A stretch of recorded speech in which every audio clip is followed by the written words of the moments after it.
ರಾಜ್ಯದ ಮಾಜಿ ಮುಖ್ಯಮಂತ್ರಿ ದಿವಂಗತ ವೀರೇಂದ್ರ ಪಾಟೀಲ್ ಅವರ ಮತಕ್ಷೇತ್ರ ಇದು ಚುಂಚೋಳಿ ತಾಲೂಕು. ಈ ತಾಲೂಕಿನಲ್ಲಿರತಕ್ಕಂತ ಪ್ರತಿಶತ ರಸ್ತೆಗಳು ಹದಗೆಟ್ಟು ಹೋಗಿವೆ. ಉಸ್ತಂಪೂರ್ಗೆ ಹೋಗ್ತಿರ್ತಕ್ಕಂಥ ರಸ್ತೆಯಲ್ಲಿದ್ದೇನೆ.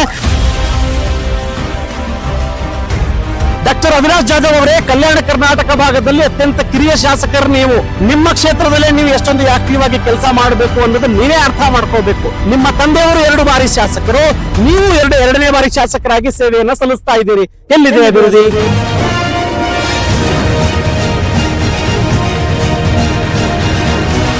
ಇದು ಶಾಸಕ ಡಾಕ್ಟರ್ ಅವಿನಾಶ್ ಜಾಧವ್ ಮತ್ತು ಕಲಬುರಗಿ ಮಾಜಿ ಸಂಸದ ಡಾಕ್ಟರ್ ಉಮೇಶ್ ಜಾಧವ್ ಅವರ ಮತಕ್ಷೇತ್ರ. ಜೊತೆಗೆ ಈ ರಾಜ್ಯದ ಮಾಜಿ ಮುಖ್ಯಮಂತ್ರಿ ದಿವಂಗತ ವೀರೇಂದ್ರ ಪಾಟೀಲ್ ಅವರ ಮತಕ್ಷೇತ್ರ ಇದು ಚುಂಚೋಳಿ ತಾಲೂಕು.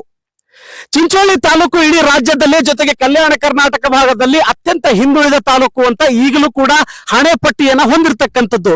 ನೋಡಿ, ಈ ಭಾಗದಿಂದ, ಈ ಕ್ಷೇತ್ರದಿಂದ ರಾಜ್ಯವನ್ನ ಆಳಿರ್ತಕ್ಕಂಥವರ ಮತಕ್ಷೇತ್ರದ ಪರಿಸ್ಥಿತಿ ಇದು.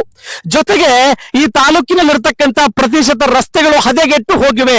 ಯಾರೇ ಬಿಜೆಪಿ ಇಂದ ಬರ್ಲಿ, ಕಾಂಗ್ರೆಸ್ ಇಂದ ಬರ್ಲಿ, ಅಥವಾ ಈ ಒಂದು ತಾಲೂಕವನ್ನ ಆಳಿರ್ತಕ್ಕಂಥ ಶಾಸಕರು ಅಭಿವೃದ್ಧಿ ಮಾತ್ರ ಮಾಡಿರ್ತಕ್ಕಂಥದ್ದು ಶೂನ್ಯ ಶೂನ್ಯ ಶೂನ್ಯ ಅಂತ ಹೇಳಬೇಕಾಗುತ್ತೆ. ನಾನು ಈ ಸಂದರ್ಭದಲ್ಲಿ ಈ ಹೂವಿನ ಬಾವಿಯಿಂದ ರುಸ್ತಂಪೂರ್ಗೆ ಹೋಗ್ತಿರ್ತಕ್ಕಂಥ ರಸ್ತೆಯಲ್ಲಿದ್ದೇನೆ.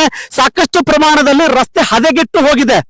ಯಾವಾಗ ನಿರ್ಮಾಣ ಮಾಡಿದಿರೋ ಗೊತ್ತಿಲ್ಲ, ಆದರೆ ಈ ಸಂದರ್ಭದಲ್ಲಿ ಸುಮಾರು 10 ಕಿಲೋಮೀಟರ್ನ ರಸ್ತೆ ಸಂಪೂರ್ಣವಾಗಿ ಹಾಳಾಗಿ ಹೋಗಿದೆ. ಡಾಕ್ಟರ್ ಅವಿನಾಶ್ ಜಾಧವ್ ಅವರೇ, ಕಲ್ಯಾಣ ಕರ್ನಾಟಕ ಭಾಗದಲ್ಲಿ ಅತ್ಯಂತ ಕಿರಿಯ ಶಾಸಕರು ನೀವು ಯಾವ ರೀತಿಯಾಗಿ ಆಕ್ಟಿವ್ ಆಗಿ ಕಲ್ಯಾಣ ಕರ್ನಾಟಕ ಭಾಗದಲ್ಲಿ ಬಿಟ್ಬಿಡಿ. ನಿಮ್ಮ ಕ್ಷೇತ್ರದಲ್ಲೇ ನೀವು ಎಷ್ಟೊಂದು ಆಕ್ಟಿವ್ ಆಗಿ ಕೆಲಸ ಮಾಡಬೇಕು ಅನ್ನೋದು ನೀವೇ ಅರ್ಥ ಮಾಡ್ಕೋಬೇಕು. ಇದನ್ನ ನಾನು ನಿಮಗೆ ಸ್ಪಷ್ಟವಾಗಿ ಹೇಳ್ತಾ ಇದ್ದೀನಿ. ನಿಮ್ಮ ತಾಲೂಕವನ್ನ ಅಭಿವೃದ್ಧಿ ಆಗ್ಬೇಕು ಅಂದ್ರೆ ಮೊದಲನೇದಾಗಿ ರಸ್ತೆಗಳು ರಿಪೇರಿ ಆಗ್ಬೇಕು, ರಸ್ತೆಗಳು ನಿರ್ಮಾಣ ಆಗಬೇಕು. ಆದ್ರೆ ನೀವು ಮಾಡುವ ಮನಸ್ಸು ಮಾಡಬೇಕಾಗಿದೆ.